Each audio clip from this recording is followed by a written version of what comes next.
It's finally over.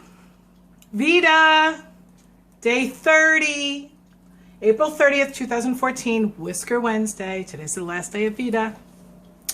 I'm a little relieved because just this past week has become like, oh my God, let me get in the middle.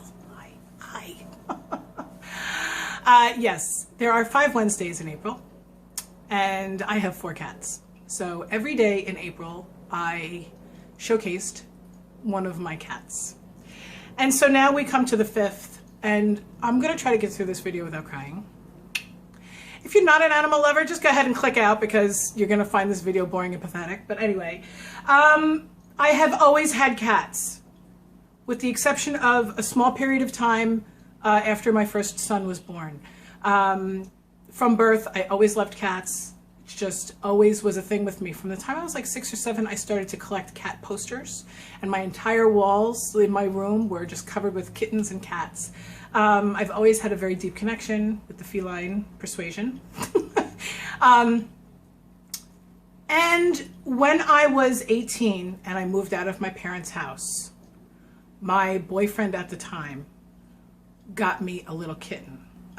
Because I was leaving the family cats at home. I was moving out of my house for the first time. He gave her to me as a gift, and she became one of the most important cats that I ever had the pleasure to share my time with.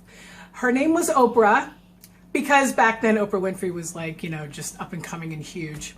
And the joke was that she's black and she's getting fatter, right? Oprah stayed with me for a very long time. I had Oprah for about 15 years. Oprah was with me when I lived in the Catskills up in the country. She was with me in Midtown Manhattan. She went from one extreme to the other. The day that I was moving from the Catskills to Manhattan was the day that she decided to take off on me and could not be found. The moving truck was leaving, and I said, I don't know what to do. I don't know what to do. My cat is missing and I can't find her. A neighbor of mine called me the next day and said, yes, she's here. I have her in my house. I'm feeding her. And my father said to me, okay, I will go get her and bring her to you. We'll be there in about 4 or 5 hours. I was like, great. I didn't even think twice. I was like, okay, great, fine, no problem. He shows up at my new apartment in Midtown in a motorcycle jacket and a helmet with a box, a cardboard box, like a shipping box. And I said, what is this? And Oprah was inside, and he said, I got you your cat. And the cat was freaked out. It turns out that my dad had driven up and back down on his Harley. So the cat was bungee corded to the back seat of the motorcycle, and he drove her 2.5 hours on the highway, about 60 miles an hour, with holes poked in the box. The cat was never the same. She was freaked out. She lost half of her fur. She was shitting and pissing all over the apartments. But she was back home with me. So that's the joke, is that in my family, is that Oprah was the motorcycle cat. She was with me through some very hard times. She was with me through my divorce from my first husband. She was with me the very first time that I ever lived alone, which was very important. She was with me when I met my husband, my current husband, my last husband, my best husband, the only one. She was with me. She was sitting next to me when I found out that I was pregnant with my first son. And her health was always not an issue. She didn't need a lot of maintenance.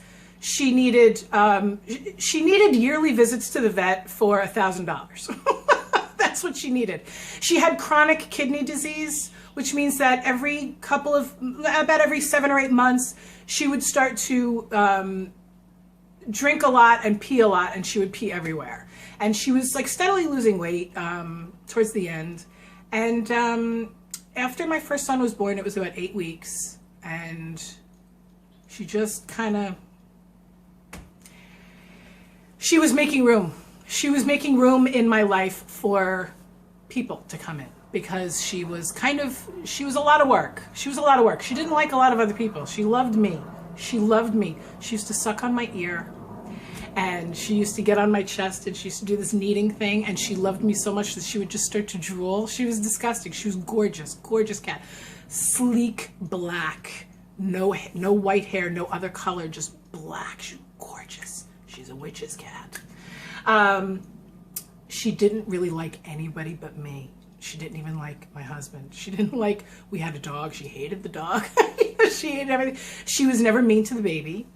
But when my baby was about 8 weeks old, she decided to cross over the Rainbow Bridge and make room for, I don't want to say more important things, but the next phase of my life. She was there for me. I wasn't there for her. She was there for me. So everybody in my family knows how I feel about black cats. And this is just an example. I have a small collection of black cat tchotchkes. I have a little altar, and you know, I just love black cats. I love them. And so this is just one of them. This is a candle that I got for Christmas this past year. And I don't light it ever. This is just a remembrance of Oprah. And I have a bunch of other of these little things. And that Christmas after she passed away, and I had a baby, I had a 6-month-old baby. Okay. So you can imagine the hormones were coursing. My mother gave to me as a Christmas gift a book that I could read to my child. And it's called Oprah Goes to Town. And that's her, that's my baby, that's my sweetheart. Isn't she gorgeous? She was so gorgeous. You would look at her and she'd be like, ah, black cat, you know, but if you looked at her, features were perfect. She was just fabulous looking. And it's just a little flip book. And it's a story about how she took a motorcycle ride to go live in the big city.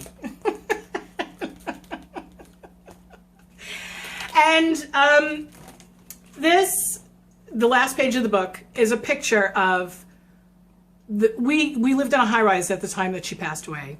And we were on the 19th floor. Okay, so we had beautiful views 24 hours a day, 7 days a week. It was just gorgeous. And the day after she passed away, I took this picture. And I kept her out on the terrace in this. And I still have her. So stupid, right? Okay, so I had her cremated. And I keep her in this little treasure box because she was my treasure. Okay. I hate crying. I really do. I hate crying. I grew up in a house full of men. I wasn't allowed to cry. That's not true. My father cries like a drop of a hat. So anyway, that's my Oprah. And she's been gone for almost 10 years. No, nine. On July 18th, it'll be 9. And it's stupid, right? It's stupid that I get this upset over a cat that I had for 15 years through amazing, amazing experiences, you know? Happy Veda, day 30, April 30th, 2014. I'm really glad that there isn't another Veda until August. I will take the time between now and then to think of 31 things to do on August Veda. Okay.